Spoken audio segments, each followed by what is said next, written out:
யாரும் வாக்காளர் பட்டியலிருந்து தங்களுடைய பெயரை நீக்க வேண்டும் என்று கேட்கவில்லை. இதை எப்படி நடந்தது? தேர்தல் ஆணையத்தினுடைய உதவி இல்லாமல் எப்படி இது சாத்தியம்?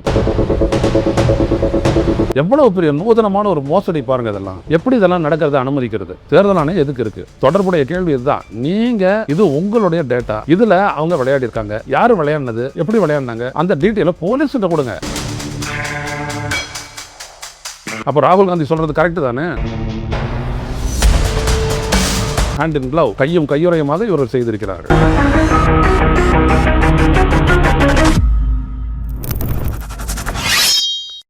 வணக்கம் தோழர்களே, ருச செய்தியின் வாயிலாக இன்று மீண்டும் உங்களை சந்திப்பதில் பெருமகிழ்ச்சி அடைகின்றேன்.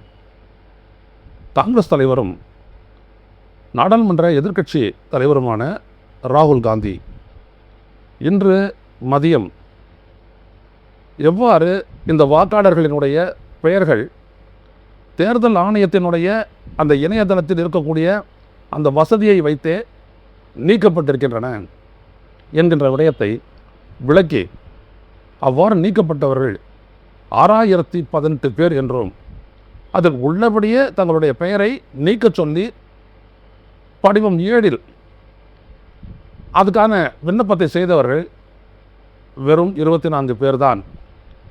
மற்றவர்கள் எல்லோரும் அங்கே இருக்கிறார்கள். யாரும் வாக்காளர் பட்டியலிருந்து தங்களுடைய பெயரை நீக்க வேண்டும் என்று கேட்கவில்லை. இதை எப்படி நடந்தது?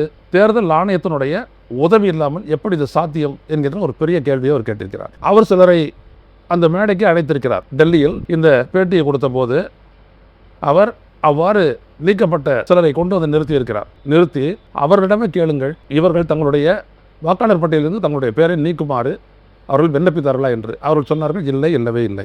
ஆனால் எங்களுடைய பெயரை பயன்படுத்தி நான் வாக்களிக்கக்கூடிய அந்த வாக்குச்சாவடியில் 12 பேர் 15 பேர் என்று நீக்கியிருக்கிறார்கள் என்கின்ற விவரத்தை அவர்கள் பதிவு செய்திருக்கிறார்கள்.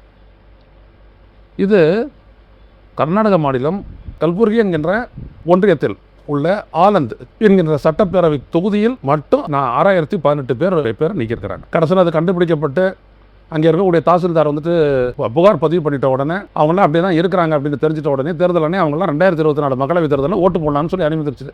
இது கடந்த ஞாயிற்றுக்கிழமை இது ஹிந்து நாளிதழில் விரிவான ஒரு கட்டுரை ஆதித்ய பரத்வாஜ் என்பவர் மிகப்பெரிய அளவிற்கு அதை பகுப்பாய்வு செய்து அதை போட்டிருந்தார். அதை நானும் கடந்த திங்கட்கிழமை உங்களுக்கு சொல்லியிருந்தேன் எப்படியெல்லாம் அது செஞ்சுருக்கிறாங்கன்னு.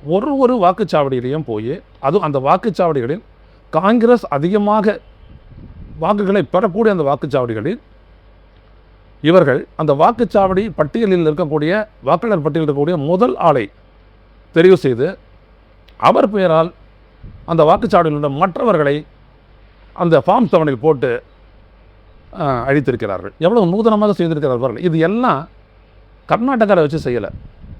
இதெல்லாம் வெளி மாநிலங்களில் ஆந்திரா, தெலுங்கானா போன்ற இடங்களில் தான் செய்யப்பட்டிருக்கிறது. செய்யப்பட்ட அந்த விடயத்தை அங்கே இருக்கக்கூடிய தாசில்தார் மற்றவர்களெல்லாம் புகார் செய்து அதை கர்நாடக காவல்துறையினுடைய சிஐடி அதை விசாரணை நடத்தும் போது உள்ளபடியே மாநிலத்துக்கு வெளியில் எந்தெந்த ஃபோன் நம்பரில் வந்துட்டு அதை செஞ்சுருக்காங்களோ, அதை டெலிஷன் பண்ணியிருக்காங்களோ அவர்களோடு போய் பார்த்தா அவர்கள் இப்படி எந்த வேலையிலும் ஈடுபடவில்லை.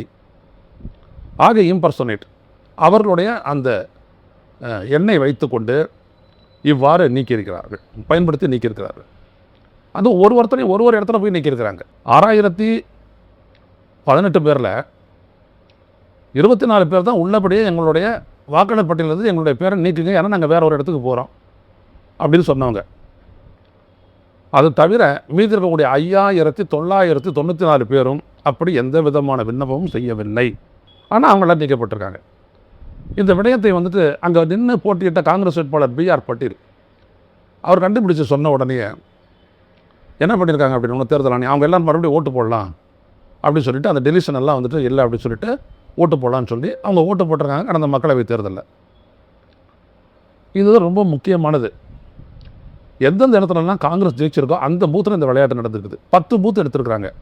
அதில் 8 பூத்தில் காங்கிரஸ் லீடில் இருக்கக்கூடிய பூத், அங்கே இந்த விளையாட்டு நடந்திருக்குது.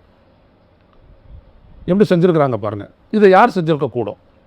அடுத்த கேள்விக்கு வருவோம். ஏன்னா கர்நாடகத்தில் காங்கிரஸும் பாஜகவும் தான் பெரிய கட்சிகள். இது வடக்கு கர்நாடகாவில் இருக்கக்கூடிய ஒரு இடம், ஆனந்த் அப்படின்ற இந்த ஒரு சட்டப்பேரவை தொகுதி. அப்போ இவ்வாறு செய்து பாஜகவிற்கு எதிரான வாக்குகளை நீக்கிவிட்டு தேர்தலை நடத்தி 1998 சட்டப்பேரவை தேர்தலில் இதே பிகே பட்டேல் அவரை வந்துட்டு பிஆர் பட்டேல் அவரை தோற்கடிச்சிருக்கிறாங்க. இந்த முறை ஜெயிச்சிட்டார். 2024 ஜெயிச்சிட்டார். இதுதான் ரொம்ப முக்கியமானது. இது 2023 ஜெயிச்சிட்டார். இதுதான் ரொம்ப முக்கியமானது. சிஸ்டமேட்டிக்காக அது நடந்திருக்குது. இது இங்கே மட்டும் இல்லை, இன்னும் பல அதாவது இது வந்துட்டு என்ன அப்படின்னா, நீங்கள் பாருங்கள், அங்கே இருக்கக்கூடிய சிலர் வாக்காளர் பட்டியலில் தங்களுடைய பேர் இல்லை அப்படின்றதுனால காங்கிரஸ் வேட்பாளர் அன்றைக்கி எங்களுடைய பேரே இல்லை, என்னன்னு தெரியலை அப்படின்னு சொன்னதுனால அவர் அதை எடுத்துகிட்டு போய் ஒரு புகாரை செஞ்சு அது என்னன்னு கண்டுபிடிக்க போன போது இதெல்லாம் தெரிஞ்சிச்சு. ஸோ ஒருவேளை அவர்கள் வந்துட்டு காங்கிரஸ் வேட்பாளரை பார்த்து இதெல்லாம் சொல்லலை அப்படின்னா இது தெரியாமலே போயிருக்கோம். அடித்தது தான். இப்படி ரொம்ப நுணுக்கமாக அவங்களுடைய நாலேஜுக்கு வராதபடி எப்படி செய்கிறாங்க பாருங்கள்.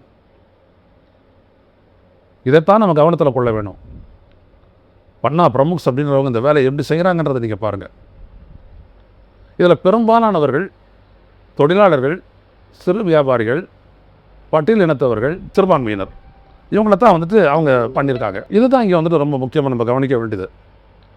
அப்போ இதை வந்துட்டு 2023 இது தொடர்பான ஒரு புகார் செய்யப்பட்டு விட்டது. எங்கள் சிஐடி, கர்நாடக மாநில சிஐடி தேர்தல் ஆணையத்துக்கு மேலே இந்த புகாரை பதிவு செய்திருக்கிறது.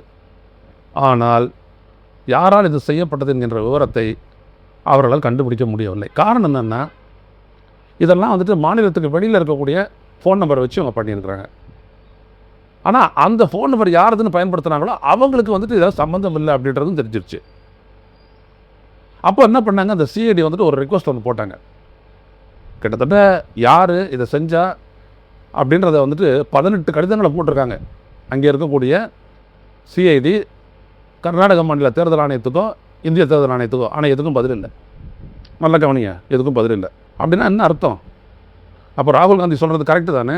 ஹேண்ட் இன் க்ளவ், கையும் கையுறையுமாக இவர்கள் செய்திருக்கிறார்கள். அதுதான் ரொம்ப முக்கியம். அப்போ என்ன ஆகுது அப்படின்னம்னா, இவங்க யார் அப்படின்றது தெரியாத பட்சத்தில் சிஐடி என்ன பண்ணுறாங்க, எங்கேருந்து இதை பண்ணாங்க அப்படின்ற டீட்டெயில் எங்களால் கண்டுபிடிக்க முடியல. அதனால் எந்த இடத்துலேருந்து செஞ்சாங்களோ அந்த இடத்துல இருந்து எங்களால் கண்டுபிடிக்க முடியாதனால உங்களுக்கு வந்து ரீச் ஆகுது இல்லையா, டெஸ்டினேஷன் ஐபின்னு சொல்லுவாங்க, அந்த ஐபி அவனுடைய நம்பரை கொடுங்க, நாங்கள் அதிலேருந்து ஆராய்ச்சி பின்னுக்கு வந்துட்டு கண்டுபிடிக்கிறோம் அப்படின்னு சொன்னாங்க. தேர்தல் ஆணையம் தரமாட்டேங்குது. வினோதமாக இல்லை, ஒரு இன்வெஸ்டிகேஷன் பண்ணக்கூடிய காவல்துறை அந்த டீட்டெயிலை கேட்குறாங்க, அதை தேர்தல் ஆணையம் தர மறுக்கிறது. இது அவனத்தையும் எதில் வச்சு சொன்னாங்க, இந்த தேர்தல் ஆணையத்தினுடைய வெப்சைட்டில் இருக்கக்கூடிய நீங்கள் பார்த்தீங்க அப்படின்னா national voters service portal VVSP, voter helpline app VHA, அப்புறம் வந்துட்டு கருடா ஆப், இதெல்லாம் ஈசியினுடையது. இதிலிருந்து தான் அவங்க பண்ணியிருக்கிறாங்க.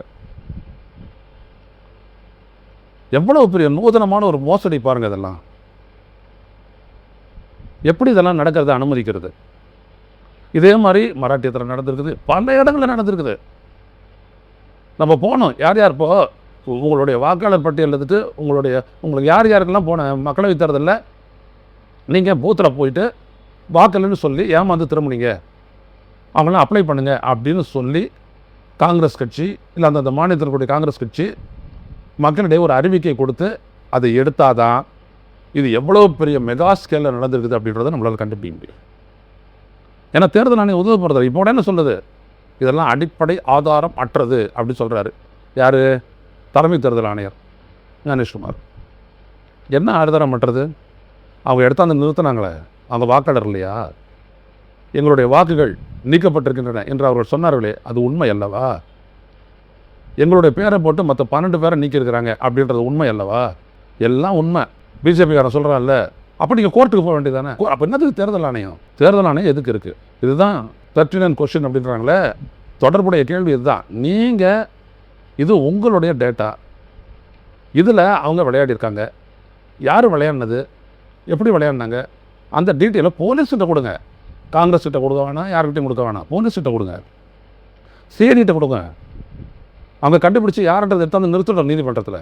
அப்புறம் ராகுல் காந்தி சொல்லிட்டாரு, நான் சொன்ன ஹைட்ரஜன் பாம்பு இது கிடையாது, இது சாதாரண குண்டு தான், ஹைட்ரஜன் பாம்பு இருக்குது, அது வேறு ஒன்று, அது செய்கிறேன்னு சொல்லியிருக்காரு. ரொம்ப ரொம்ப முக்கியமானது இது. எவ்வளவு பெரிய ஒரு மோசடி நமது தேர்தல் ஜனநாயகத்தில் மேற்கொள்ளப்பட்டு வருகிறது என்பதை பாருங்கள். இந்த தேர்தலில் நாம் தேர்ந்தெடுக்கக்கூடிய ஆட்சியாளர்கள் தான் நம்முடைய நலனை நாடி அவர்கள் திட்டங்களை தீட்டி நடைமுறைப்படுத்த வேணும். ஆனால் நடைமுறைப்படுத்தலை. மாறாக அவங்களுடைய வசதிக்கு அவங்க இதெல்லாம் நீக்கிட்டு அப்படியே சைலண்ட் ஆகிடுறாங்க. அதை எப்படி ஏற்றுக்கிறது? இந்த மாதிரி லட்சக்கணக்கான பேர், நான் ஏற்கனவே சொல்லியிருக்கேன், 2019 தேர்தலுக்கு முன்னால் இந்த நாட்டில் 12,70,00,000 பேர் இவ்வாறு நீக்கப்பட்டிருக்கிறாங்க. இவங்க வாக்காளர்கள் சேர்க்கப்பட்டதுன்னு சொல்லி ராகுல் காந்தி சொல்கிறாரு, மற்றவங்களாம் சொல்கிறாங்க இல்லையா, இதெல்லாம் இல்லாத வாக்காளர்கள். இந்த நீக்கப்பட்டவர்கள்லாம் இருக்கிற வாக்காளர்கள். இதுதான் ரொம்ப முக்கியம். அவர் சொல்லியிருக்கக்கூடிய இந்த விடயம்லாம் நீங்கள் பார்த்தீங்க அப்படின்னோம்னா, சூரியகாந்த் ஹேட் ஃபைண்ட் அப்படின்னா அவருடைய பேரில் ஃபைண்ட் 12 டெலிஷன்ஸ் ஃபார்ம்ஸ் இன் 14 minutes, 14 நிமிஷத்தில் 12 பேருடைய பேரை அவர் அழிச்சிட்டார். அதே மாதிரி இவ்வாறு நீக்கப்பட்ட மற்றொரு பபிதா சௌத்ரி, அவரும் இந்த கான்ஃபரன்ஸில் வந்து இருந்திருக்கிறார். இப்படி இதே மாதிரி கோடாபாய் அப்படின்றவருடைய பேரில் 12 வாக்குகள் வந்துட்டு நீக்கப்பட்டிருக்கின்றன. இப்படி நிறைய சொல்லியிருக்கிறாரு. நாளைக்கு பத்திரிகை ஃபுல்லாக இது தான் வரப்போகுது. அப்போ ஆக இந்த தேர்தல் ஆணையம் அவர் சொன்னதில் எப்படி தவறு அப்படின்றத சொல்லவே இல்லை. ஆனால் ஆதாரமற்றது அப்படின்னு சொல்லிட்டு இருக்குது. இது எவ்வாறு ஏற்றுக்கொள்ள முடியும்? சிந்தித்து பாருங்கள். இப்படி நமது நாட்டினுடைய ஜனநாயகத்தை அவர்கள் அடிமைப்படுத்தி வெற்றி பெற்று ஆட்சி அதிகாரத்தை கைப்பற்றி கார்ப்பரேட்டுகளுக்கு சாதகமாக அவர்கள் பதவியில் நீடிக்க வழி செய்து கொண்டிருக்கிறார்கள். இதைத்தான் நம்ம உடைக்க வேண்டியது இருக்குது. அடுத்தடுத்த நிகழ்ச்சியில் என்ன நடக்குது அப்படின்றத பார்த்துட்டு மீண்டும் பேசுவோம். நன்றி, வணக்கம். ஊடகம் கார்ப்பரேட் அரசியல்வாதிகளின் கைப்பாவையாக அடிமைகளாக இருந்தது போதும். இனி சாட்டை எடுத்து சுழற்றும் நேரம் வந்துவிட்டது.